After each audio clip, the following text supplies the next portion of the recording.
guys, welcome po sa aking vlog. So today, for today's video no, mag-unpack na po ta or mag-unbox ta og parcel guys, na nasa tayo parcel, atong parcel dili gud maputol no. Samtang natay mga needs ato ang kinabuhi. Maka-order jud ta guys. Oh, comment mo diha sa atong comment section sa mga tao dira nga dili makaputol sa ilahang pag-order. Dili maundang ang ilahang pag-parcel. So ako no, naka-order na pud ko og Seaways. Kuan ni siya guys, na Seaways kuan ni siya pangtanggal ni siya stain or mga mancha nga dili matanggal sa ano guys, lahi bitaw nga pagtanggal sa mga mancha sa tong sinina guys. Daghan kong nakit-an mangud ani nga mga feedback kanindot jud ni siya, makatanggal jud ni siya sa mga stain or sa mga mancha or kanang mga lagom na kayo nga mga sinina nato guys. Kung sa na siya kay lagom or ka ito matanggal jud ani na product no. So mo pay pag-abot ani ato sang i-unbox o ato sang i-unpack ug unsa ni siya or unsay kuan ani guys kay for the first time pa nako mag-order ani no.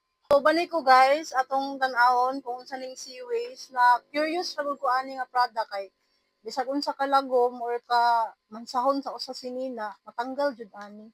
Mo jud mga ingon nila guys, mga claim nila ba nga nindot jud daw ni para sa sinina. So atong tan-awon no kung unsa ni siya kaya na pero wala man ko nagpalit ani kay tungod kay ana lang na curious lang ko. Nagpalit ko ani kay nay sinina nako ba nga nakuan siya nadaot siya guys. Nadaot ang sinina kay nagtalumtom, grabe ka talumtom, na pangit nga. Favorite pa gid ko sa akong anak guys nga sinina na maot.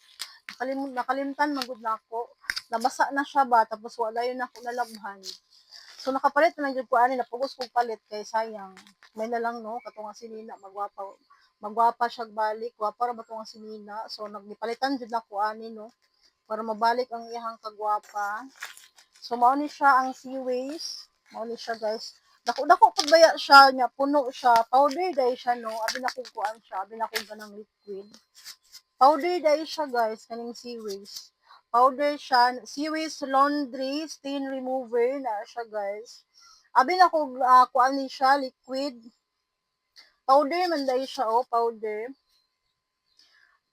Seaways laundry stain remover, brightening and color protection and intense dipping powder. Pwede sad ni siya sa white nga mga sinina, pwede pud siya sa decolor. Bisag ka nang naamoy mga decolor diha nga sinina nga naman siyahan, pwede gamitan ninyo ani para mabalik siya sa iyang color, nga magwapa siya balik no. So mao pay pag-unpack nako karon no, so mga pila ka adlaw mag-video na pud ko nga nagamit ani no. Nagamit aning kani nga product. So nindot siya no, nakayon ko nga nindot kay daghan man kog nag-feedback ani nga nindot jud daw ni. So ang ihang sulod guys is 340 grams. 340 grams ang ihang sulod mo ni siya ro. Excited ko mo kuan ani guys mo sulay. So mao ra to akong na-excite ko nga mag-vlog about ani nga product. Bye.